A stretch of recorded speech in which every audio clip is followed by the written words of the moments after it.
আসসালামু আলাইকুম viewers, welcome back to my channel. Hopefully আপনারা সবাই ভালো আছেন।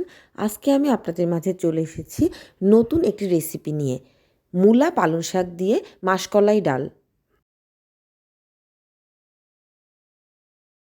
দেরি না করে চলুন দেখা যাক রেসিপিটি। নিয়ে নিচ্ছি একটি পাত্রে দিয়ে দিচ্ছি পালং শাক। এখানে আমি হাফ কেজি পরিমাণ পালং শাক ব্যবহার করছি। 5টি মূলাকে আমি লম্বা করে কেটে নিয়েছি।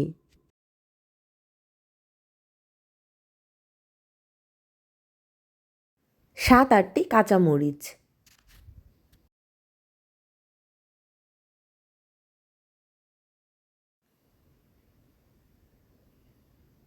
স্বাদ অনুযায়ী লবণ। আমার রেসিপিগুলো যদি দর্শক ভালো লাগে লাইক করবেন, ফ্রেন্ডস অ্যান্ড ফ্যামিলির সাথে শেয়ার করবেন। আর যারা এখনও আমার চ্যানেলটিকে সাবস্ক্রাইব করেননি অবশ্যই সাবস্ক্রাইব করে আমার পাশে থাকবেন। এবার আমি দিয়ে দিচ্ছি হাফ চা চামচ হলুদের গুঁড়া। এখানে অতিরিক্ত পানি দেওয়ার কোনো প্রয়োজন নেই। শাক থেকে যেই পানি বের হবে সেই পানিতেই সমস্ত সবজিগুলো সিদ্ধ হয়ে যাবে। এবার আমি ঢাকনা দিয়ে সমস্ত সবজিগুলোকে সিদ্ধ করে নিব। কিছুক্ষণ পর ঢাকনা তুলে দেখুন দর্শক, সবজি থেকে অনেক পানি বের হয়েছে। এই পানিতেই সবজিগুলো খুব ভালোভাবে সিদ্ধ হয়ে আসবে। এ পর্যায়ে আমি এতে দিয়ে দিব 1 কাপ পরিমাণ সিদ্ধ মাসকলাইয়ের ডাল।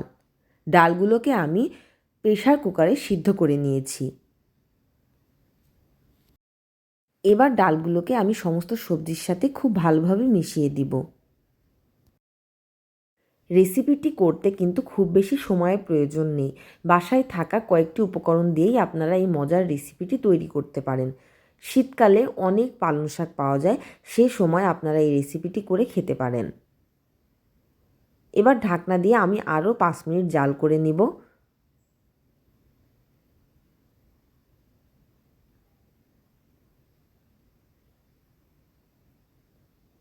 সমস্ত সবজিগুলো খুব ভালোভাবে সিদ্ধ হয়ে গেছে। এবার আমি এগুলোকে চুলা থেকে নামিয়ে নিচ্ছি।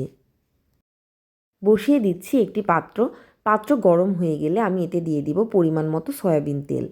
তেল গরম হয়ে গেলে আমি এতে দিচ্ছি 1 কাপ পরিমাণ পেঁয়াজ কুচি, হাফ কাপ পরিমাণ রসুন কুচি। এবার পেঁয়াজ এবং রসুনগুলোকে আমি খুব ভালোভাবে ভেজে নিব। দিয়ে দিচ্ছি লবণ এবং হলুদ দিয়ে মেখে রাখা ছোট চিংড়ি। চিংড়ি মাছগুলোকে আমি পেঁয়াজ এবং রসুনের সাথে ভালোভাবে ভেজে নিব। পেঁয়াজ এবং মাছগুলো যখন এরকম ভাজা হয়ে যাবে তখন আমি এতে দিয়ে দিব সিদ্ধ করে রাখা সবজিগুলো। অল্প কিছুক্ষণ জাল করে নিলেই হয়ে যাবে মজার এই রেসিপিটি।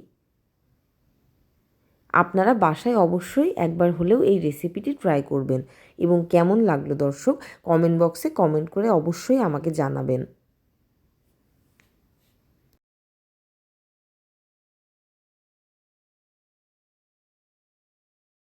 Thanks for watching.